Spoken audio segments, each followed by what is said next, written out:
So this is the new Canon EOS R5 Mark II, which is designed around a brand new backside illuminated 44.8 megapixel sensor. The R5 is capable of shooting 30 frames per second high-resolution stills and up to 8K 30p RAW or 4K 120p video at 10-bit.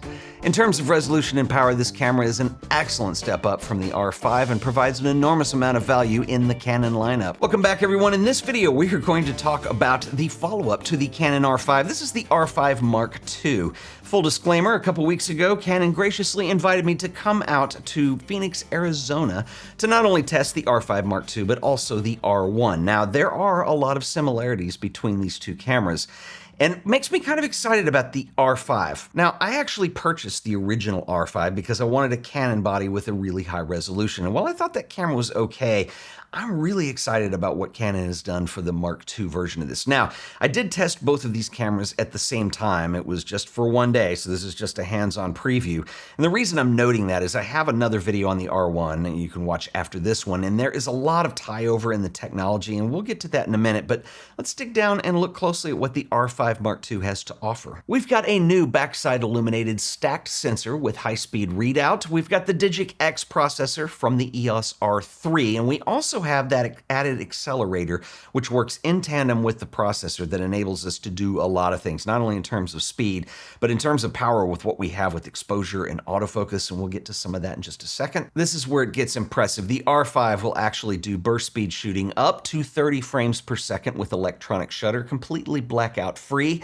If you're using mechanical first curtain shutter, you're going to get up to 12 frames a second, which is fairly standard. The camera also features pre-burst continuous shooting. We're getting 45 megapixel still photos, and just like the R1, this camera also features that in-camera upscaling. And so the way this works is if you've taken an image, you can process it in-camera by selecting the image and doing the upscale. Now, this only works for JPEG at the moment, but it is pretty cool. And if you need a larger image, you can shoot an image and enlarge it up to about 179 megapixels or so, and it works really well. Now, low light performance is really impressive on this camera as well. I'm going to talk about that in a second separately, but the camera will go up to 51,200 ISO plus. Like the R1, we have access to the neural network noise reduction, which is done in camera. So just like the image enlarging, you can process stills in camera. So if you have something you've shot at a high ISO, it has noise in it, you want to do noise reduction, this works really well, and it's actually very fast too. So you select the image and you'll get a noise reduced version of that image. Now, it is JPEG only, just like the upscaling is, but it's an interesting option to have. And because of the accelerator, it makes it convenient to say that automatic exposure and white balance use deep learning, as well as having 6,144 zone metering points, just like the R1. The camera also uses coordinated in-body as well as optical image stabilization. Canon are saying that you get 8.5 stops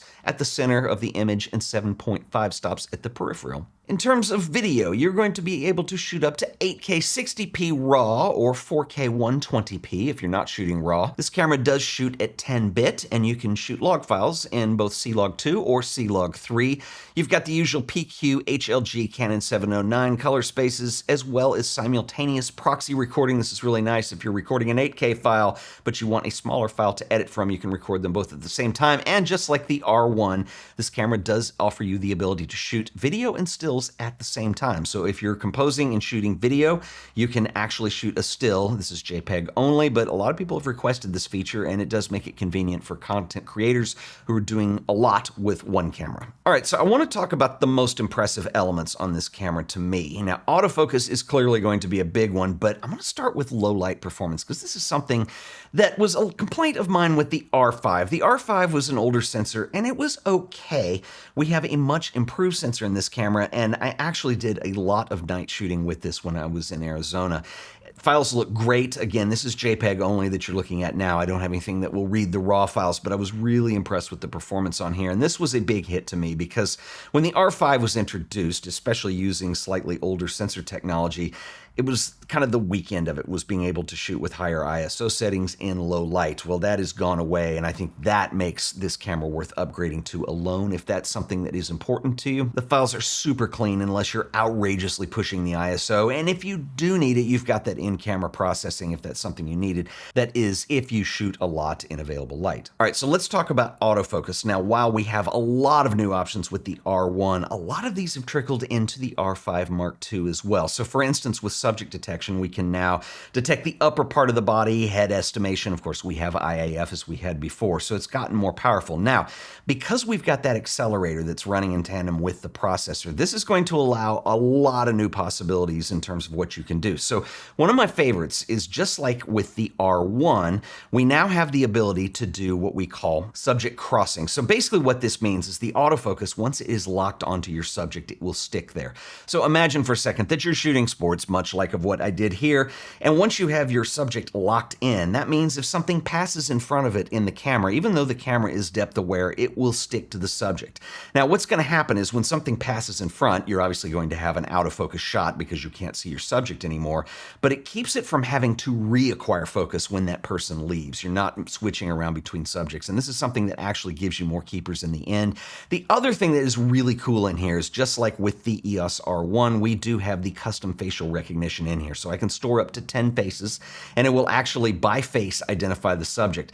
Now, just like the EOS R1, I think the thing that was most impressive about this is you expect that to work fairly well when you're up close to a subject and let's say somebody passes in front. But I noticed that the subject didn't have to be very large in the frame. It could be off in the distance and it would still pick them out. So I think while this is going to be very useful for sports, don't think of it as just being useful for that, because if you shoot events or if you shoot weddings, this is something that, if it's really important to have one certain person in focus all the time, that you can pre-register their face into the camera and be able to select that while you're on the gig and be able to get the shot. Also interesting about the R5 Mark II is the inclusion of advanced eye control. So just like what we have on the R3 and now the R1, we have the ability to use sensors that sit within the EVF that are going to track the position of your eyeball as you're looking around the frame. This is something that is extremely useful. It's really cool, and Canon's actually had this technology for a long time to various degrees, but it's gotten very good. Now, the way this works is you do need to calibrate it in several positions with the camera so it knows it learns your eyeball essentially. And then once you have that set up and you have object recognition set up, I can just look to an area of the image and it will follow along, and then I can lock it in with the back button autofocus. This is so cool. It really is helpful to use on the camera when you're shooting things that move at high speeds, or if you're shooting something like sports where you need to change what that subject area is. Maybe you want it on the ball, maybe you want it on a person, but you don't know what that is. Anyway, just like the R1, we've got a ton of autofocus options on here. I felt like the R5 Mark II was a little less steep of a learning curve than the R1, probably because it's not quite as advanced, but still, you have enough options for custom function buttons on the camera to where you can actually dial this in, customize it. Once you learn it, it's super easy to use. The physical body on the EOS R5 Mark II is very similar to its predecessor. It's pretty much the same form, shape, weight, feel. However, there are a couple changes. The stills and video mode switch and the power switches have changed positions. We now have a tally lamp for video shooting that I think a lot of people will find very useful. The EVF on this camera is excellent. This one is a 5.6 million dot at 0.76 magnification, so it's not quite as high resolution as the R1, but I think it's going to work just fine for most people. This camera will also have two choices for battery grips. I didn't get a chance to test either one, but one of them is going to have a cooling fan, which is going to be very helpful if you shoot video.